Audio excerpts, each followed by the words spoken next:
छत्तीसगढ़ सरकार के द्वारा माननीय भूपेश बघेल जी के द्वारा हमारे छत्तीसगढ़ में एक बहुत बड़ी योजना चलाई गई, जिसमें पदोन्नति की बात आई। 3 साल में हमारे शिक्षकों को, शिक्षक एलबी संवर्ग को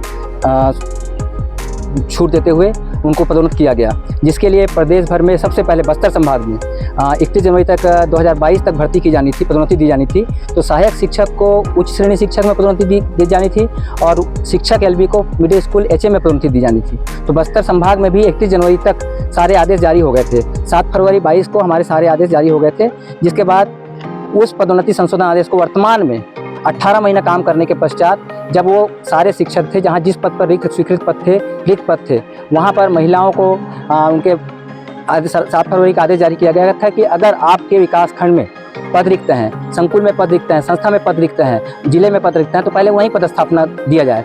उसी के तहत 7 फरवरी 22 के आदेश के तहत हमारे बस्तर संभाग में सारे संशोधन किए गए और संशोधन करते हुए उनको रिक्त पदों पर पदस्थापना दी गई। लेकिन अचानक जिस आदेश का उल्लेख किया गया है, यहाँ पर हम देख पा रहे हैं कि 4 सितंबर 2023 के परिपालन में संशोधन निरस्त किया जाता है, जिससे सारे सहायक शिक्षक से जो शिक्षक बने हैं और शिक्षक से मिडिल स्कूल एचएम बने हैं, उनका पदोन्नति निरस्त करने का प्रयास किया जा रहा है, जिसका हम लोग मांग करने आए हैं यहाँ पर बस्तर क्षेत्र विकास प्राधिकरण का।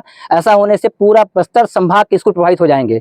महिला है, विकलांग है और जो बस्तर संभाग के स्थानीय निवासी हैं, जहाँ पर कार्यरत हैं, वहीं पद स्वीकृत पद के विरुद्ध हैं। तो हमारी मांग ये है कि उनको यथावत रखा जाए और जो स्कूल शिक्षा विभाग का त्रुटिपूर्ण आदेश है, जो बस्तर संभाग के लिए लागू नहीं होता, क्योंकि 4 सितंबर 23 की काउंसिलिंग नियम यहाँ पर किया ही नहीं गया है, तो हमारे लिए बिल्कुल लागू नहीं होता। हमारा जो बस्तर संभाग का है, सूची को यथावत रखा जाए और हमको अपने अपने स्कूलों में जहाँ पर हम काम कर रहे हैं वहीं काम करने दिया जाए, क्योंकि सरकार ये कह रही है संशोधन नहीं, निरस्त स्थानांतरण है। तो हमारा ये कहना है ये संशोधन है।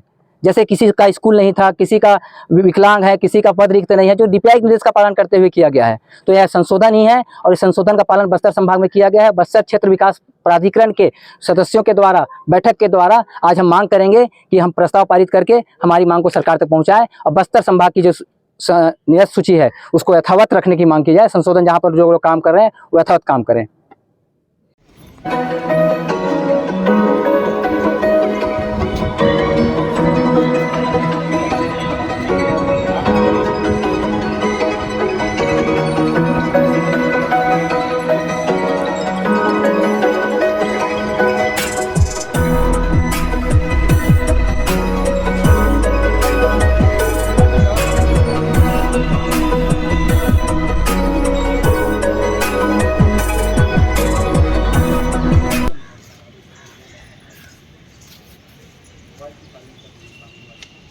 जी, मैं रुक्मणी साहू, चारामा ब्लॉक से, माध्यमिक शाला के पार में।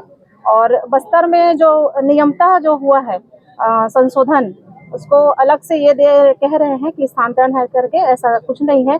और जो 4 सितंबर को जो शिक्षा विभाग से जो पत्र जारी हुआ है शिक्षक दिवस के ठीक 1 दिन पहले, तो ये तो बिल्कुल नाइंसाफ़ी है। आप देख सकते हैं हमारे साथ कितने ऐसे महिलाएं हैं जो बच्चे लेकर आए हैं और ब्लॉक में विकास खंड में संकुल में भी पद होते हुए अलग ब्लॉक में दे दिया गया, अलग जिला में दे दिया गया है। ये तो न्यायोचित नहीं है और इसी को देखकर संशोधन के लिए सब जने अभिवादन दिए थे और उन्हीं को देख के नियमतः संशोधन किया गया है। और अभी जो नियम हमारे लिए लागू किया जा रहा है, जो राज्य भर के शिक्षा विभाग के लिए निकला है, तो वो हमारे बस्तर के लिए लागू नहीं हो रहा है। तो इस सब को देखते हुए हम लोग यहाँ पर एकत्रित हुए हैं कि संशोधन जो हुआ है हमारा नियमतः हुआ है और उसको यथावत रखा जाए।